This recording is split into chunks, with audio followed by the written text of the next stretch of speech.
Hello, my name is Mae Whittick. Welcome to Her Conversations, Tools for the Awakening. Her is an acronym for Higher Energetic Resonance. This is the optimal state to embody in order to attract our highest desires. What is the awakening? This is the moment in time when humanity rises up out of the darkness. Who is awakening? Each one of us present on earth today, reclaiming our sovereignty, seeking greater possibilities in our reality and looking for solutions. We know being awakened is not a lofty ideal, but a necessity. If we can transform ourselves, we can change the world. Guests on Her Conversations will speak to your spirituality, sensuality and soul. Listen to their voices, hear how we are in service to the world. Let their words and these conversations embolden and inspire you. Welcome back to Her Conversations. It's been a moment since I've recorded an episode, but in that time I've been taking stock of what's been happening in the world and doing a lot of contemplation and a lot of writing, and a lot of those written pieces I will share with you over the coming weeks in between the guests that I have lined up for this series. This piece is called Are You Sleeping? There have always been people who have never adhered to the shoulds the majority use to measure their success in life. They've also seen through the constructs of society and instinctively know that what we have been told was never quite ringing true. These people were, at best, called free spirits, dreamers, but are usually mostly seen as crazy and conspiracy theorists. I'm one of those people, and for the most part, I rarely meet anybody or rarely met anyone I could talk to about my worldview. And all of this really shifted in 2020 when the pandemic narrative was foisted on the world. As the weeks of enforced lockdowns turned to months, thousands and then probably millions of people realised that something was not adding up.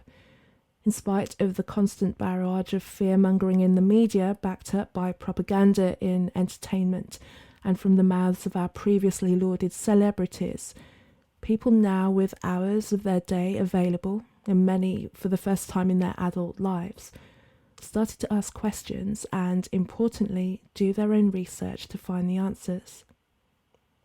What many discovered was a shocking wake-up call.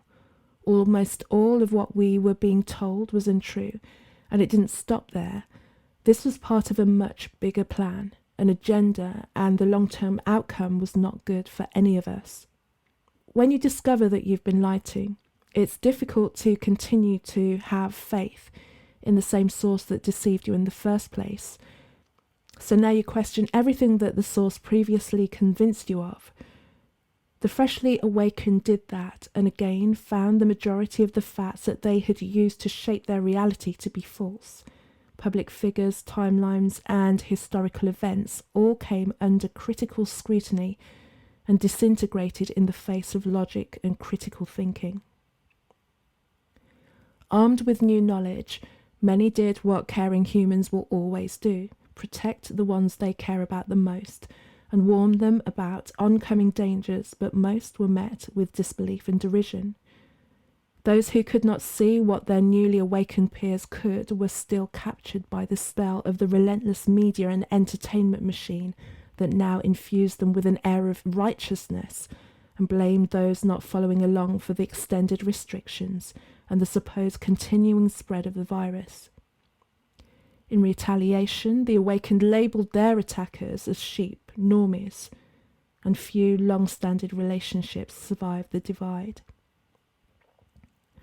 Now, as frustrating as it was to be among the awakened, it was also more traumatic to realise how deeply conditioned the masses were, how they placed their faith in distant figures over the people who knew them by name. The term mass formation psychosis was used to describe the trance we witness people in. They were asleep to what was really happening. When the supposed cure was introduced and the awakened ones knew the dangers of the shots, the division increased. The asleep willingly accepted the medication multiple times, refusing to entertain the possibility that they were putting their lives in danger.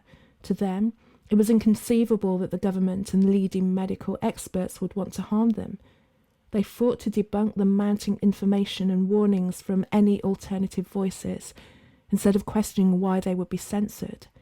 And even when the coercion tactics to comply became more pressured and more ridiculous, with people being offered money, food, or even sex to get the shot, it raised no suspicions. Time is a great revealer. Now, over 2 years later, it is undeniable that the warnings of the awakened ones were not empty theories. All that we have said has shown itself to be true. Hundreds of thousands of people are now suffering as a result of doing the right thing, and we know that many more will suffer and die as a result. Although it will be cunningly denied by introducing another variant or some other condition, people who know. We can see the patterns. Those who willingly took the shot and have been unfortunate to suffer as a result are being silenced. And even the flailing mainstream media has started to report on various sudden and unexpected deaths. Again, time will reveal that those who chose to hold their ground will be the ones who survive, if we are able to get past the next challenges ahead of us. While it may seem as if things are back to normal, which really means people are back to living on automatic pilot, those of us awake to the plans all know that this is far from over. At this point in time, if you're not on speaking terms with a conspiracy theorist, it's time to swallow your pride and contact one.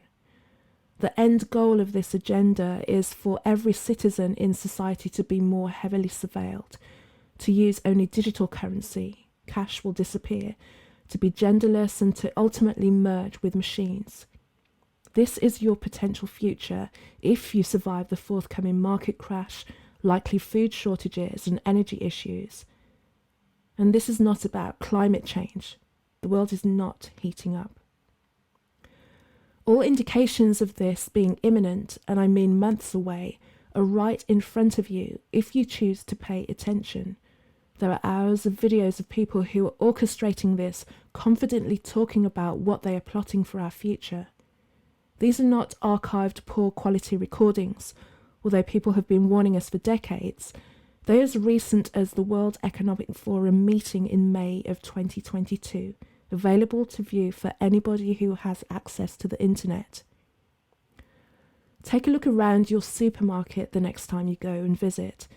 Does it seem as well stocked as usual? Are the prices changing? How much is your fuel now? If you're waiting for these things to be headline news, then you really have not learned anything from the past 2 years. Mainstream media will tell you a version of events either by omission or outright lies. They direct your attention from one narrative to the next at lightning speed. Remember how overnight we went from a pandemic to a war. Why? Because they are owned by a few corporations that benefit from you knowing as little as possible and being a lifetime customer of what is being sold. We all paid for the shots, whether we took them or not. A comment under one of my social media posts accused me of inspiring fear, and although the phrase itself makes no logical sense, I recognise what the person was trying to tell me. It is something that I've heard voiced in many different ways, something that by thinking about this information, we're somehow manifesting it. Clearly not so, as these things and many more are already happening. So the question is, what do we do about this? Well, first of all, turn off the mainstream media. It's not there to inform or entertain you, but to feed you a version of reality that keeps you ignorant and subservient. In fact, throw away your television. Second, accept where we are and that things are not what we have believed them to be. Third, prepare for the future to change. Prepare for tangible things such as food, energy, and cash to be scarce. While this could be the worst case scenario, it is better to have what you think you need and not use it, instead of needing what you cannot have. More importantly is to cultivate some form of spiritual practice. As the external world becomes more challenging, we will only survive if we have a solid connection with God, Creator, Source, Universe, whoever or whatever you call it. Deep personal questioning and introspection will strengthen you and make you less susceptible to any psychological manipulation. You will recognize inconsistencies instinctively. It will wake you up to the greatness within yourself. You will have the courage to speak up, to lead, to remain unflappable under any stresses. You may be the only one in your circle who does this, but as you do, others will be inspired to step up. This is what the world needs now. More individuals waking up to themselves and who they are. Empowered individuals standing together to overturn the evil in this world. Thank you for listening. And if you want to find out a little bit more about me, you can come to my website, which is carolmaewhittick.com.